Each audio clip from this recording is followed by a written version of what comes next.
Hi guys, this is Annika. Welcome to my How to Render a Chanel Handbag. This is a very quick outline. It's not perfect. It's just I want to make these tutorials, but I don't want to make them too long, and I don't want to spend the whole day because then I don't have the time. So I'm trying to do it quickly. So it's more the idea of it than the actual product, because otherwise I would spend a lot more hours on it. But I make it my reference layer, and I remove that afterwards. That's why it's not so important to be perfect. I add another layer on top. I use my selector tool as always. Make sure it's on automatic. And then I just select the areas that need to be colored in. It's very easy. I do it on every single tutorial I've made. I don't like the black outline. It looks so much nicer without. It's a taste question, but that's just my taste. I'm gonna select like a light pink skin colory tone, and then I'm gonna have a more dusky rose for the shading. And I use the soft brush for shading. And I can't go outside the lines because I'm still on my selector tool, right? So I can spray paint all I want. There's no mistakes to be made outside the handbag or the non-selected areas. So here, now I'm pretty happy with my shading. I removed the outline, and there are these white lines. They're not color, they're actually absence of color. So even if you're doing something white, you need to fill it in with the color that you want, white or pink or whatever, because otherwise you can see it in the background if you change the background.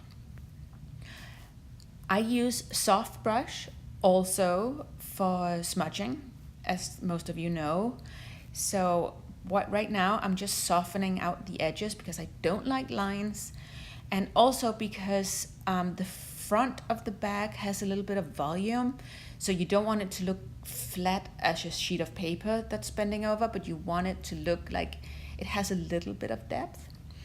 And you do that the best by smudging it out, making it like a very soft, gradual interfacing between the front, and then you add a little bit of depth. So now I'm gonna add a little bit of the darker depth, just to make sure you can see that there's an actual change. The front flap where you have the logo is separate from the two other pieces, so it's very important to show that as well, like that. Just gonna correct a few things, and then I'm gonna smudge it in. So it will be more like a shadow than it will be an actual hard line. Do you see? So now we need to do the stitching. And I have a stitching brush. I'm going to make it available on my website, annikamortensen.com, just so you know. And it's very, very nifty. It's kind of hard to see how you do it. But first, before that, I'm going to pick the color of my stitching, and I'm just going to place it there so I have it, and I'm going to add a new layer, and now I'm going to do the grid, and the grid is in your textures. Everybody has it, and it's on a separate layer, super important. And now I'm going to enlarge it, and I'm just going to turn it around so it will look approximately like the stitching on a real Chanel bag. It's way too flat. It's not following the curves. It's just so I have like an indication of where to go. Usually a handbag will be 8 squares, so that's what I did here. I lowered the opacity on it, and now I'm gonna get you my stitching brush that I love. So what I do now is I'm just gonna quickly go straight across both directions on the handbag. It's on a separate layer, so I can easily go and fix it afterwards. It's just so I get the idea of the symmetry somewhat correct, like so. And you see the stitching, and I'm just going to erase it because there's no stitching on the flap there. All right, I'm just going to show you what's really important so it gets some kind of volume and it doesn't become flat. Like this is the bag with the stitching, and you see I go around with the bag like so. Like if I'd just gone straight across like that, the sketch would have looked flat. Now I'm gonna see if I can add a little bit of volume to each square. Don't do too much because it will look bulky, and an authentic Chanel bag is actually not that voluminous. It's actually pretty flat.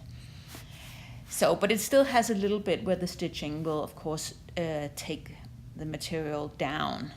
So something has to come back up, right? I'm gonna do with a little bit of shading. And I'm also going to use a little bit of highlights and a little bit of lowlights. And for the highlights here in a minute, I'll use white. And for the lowlights, the real lowlights, I'll use a little bit of black. But right now, I'm using the same tone as I did in the shading side of the bag.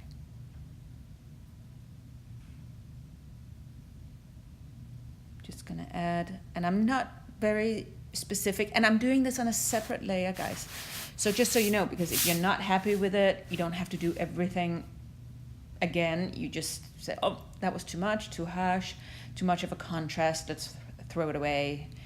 And sometimes it's nice to experiment. And the great thing about Procreate is you don't have to redo the whole illustration as if you used to do with ink or watercolors, whatever you used to do. Just gonna add a little bit of highlights, smudge it all out. Smudge it. It's lighter on the right side than it is on the left side. So I'm gonna have a little bit more white on the right hand side, and I'm gonna do a little bit of the black.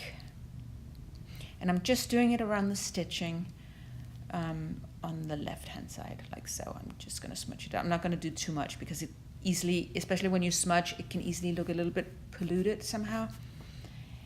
But just to give an indication.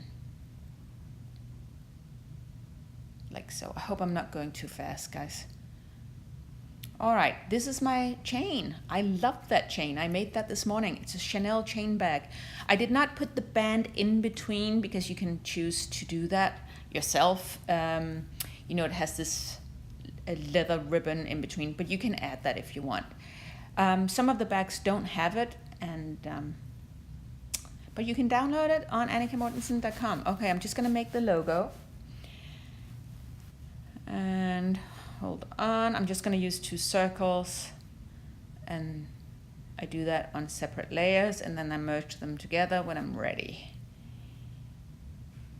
This looks about good.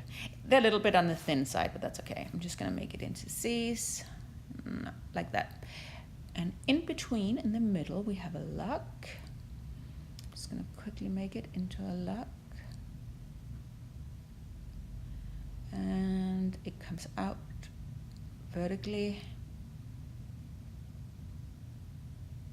like so, and like so. And then remember, this is on a separate layer because I'm going to spray it so it looks like silver. And what I do is I alpha lock it, and then I use my soft brush again, white and a little bit of black. So this is, I just put the outline back on and removed the coloring layer just to quickly get the metal clasps of the bag there. They're actually really bad. I apologize. I just went really quickly. The reason I have that little tidbit hanging out is if you want it to go on with the leather band and put it in the middle, right? In between the, so I'm just gonna make them silver to match the logo. A little bit of black, a little bit of white. Put the bag back on, remove the outline. See, that's where the leather band would come. And then it would go zigzaggy in through the chain. And also remember, an authentic Chanel bag will only have stitching on one side of that ribbon. Very important to know. And that's basically it. It's super easy. I could have done it a little bit more meticulous maybe, but it's Sunday. I had to be quick. I was out last night. Have a great weekend. Bye, guys.